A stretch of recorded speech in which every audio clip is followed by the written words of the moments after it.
Bismillahirrahmanirrahim. Assalamualaikum warahmatullahi wabarakatuh. Selamat pagi dan salam sejahtera untuk kita semuanya.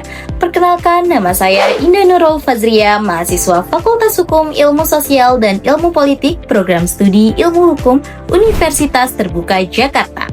Pada kesempatan kali ini, melalui video tugas 3 mata kuliah Public Speaking, saya akan menyampaikan pidato dengan judul Peran Komunikasi Public Speaking dalam Advokasi dan Komunikasi Hukum.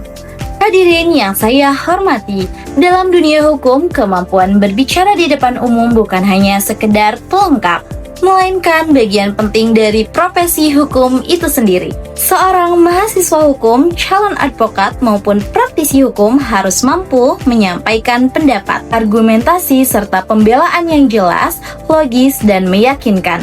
Disinilah peranan public speaking memegang keterampilan yang sangat vital. Hadirin yang saya banggakan, pertama-tama mari kita pahami bersama apa yang dimaksud dengan public speaking. Menurut modul SKOM 4312 Universitas Terbuka, public speaking adalah kemampuan menyampaikan pesan secara efektif di depan khalayak agar pesan tersebut dapat dimengerti, dipercaya, dan mempengaruhi pendengar. Dalam konteks hukum, public speaking menjadi kemampuan yang wajib dimiliki karena hukum bukan hanya sekedar membaca pasal atau memahami teori, tapi juga tentang bagaimana menyampaikan pesan hukum kepada masyarakat secara persuasif dan dapat dipercaya. Penelitian dari ojs.darulhuda.or.id menunjukkan bahwa advokat tidak hanya memerlukan kemampuan hukum, tetapi juga keterampilan komunikasi strategis untuk membangun kepercayaan klien. Komunikasi yang efektif menjadi salah satu faktor utama keberhasilan dalam proses advokasi. Selanjutnya, menurut artikel Speak Indonesia, public speaking merupakan sarana penting dalam advokasi untuk mempengaruhi dan mengarahkan perilaku masyarakat agar turut berpartisipasi dalam penegakan hukum, tetapi juga bentuk tanggung jawab sosial bagi seorang praktisi hukum. Kemudian, studi dari Universitas Teguh Umar tahun 2020 juga menunjukkan bahwa pelatihan berbasis mind mapping dan metode POBC dapat meningkatkan kemampuan berbicara mahasiswa hukum secara signifikan.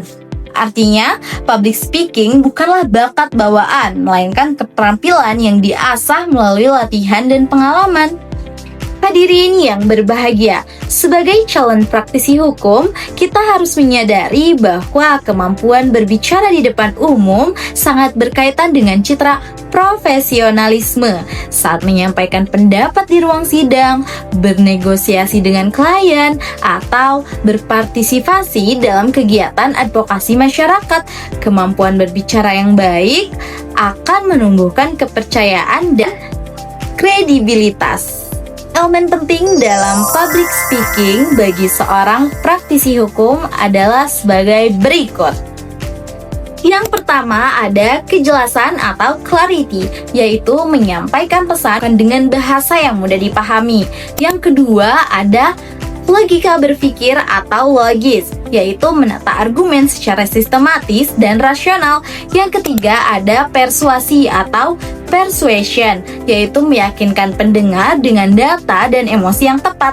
Dan yang terakhir, keempat, ada etika berbicara atau ethics, yaitu menjaga sopan santun dan integritas dalam berkomunikasi.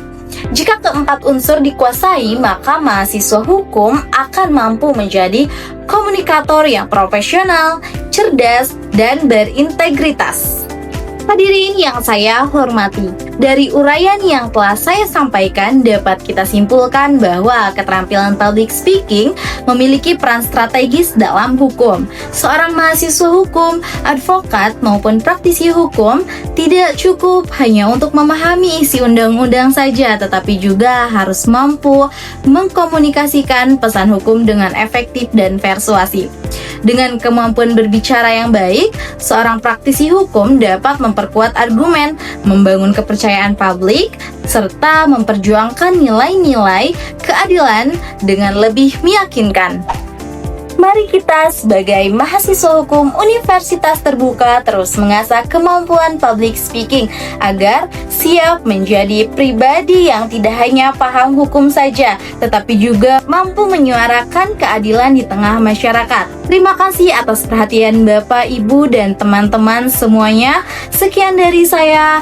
Mohon maaf apabila ada kesalahan. Wassalamualaikum warahmatullahi wabarakatuh.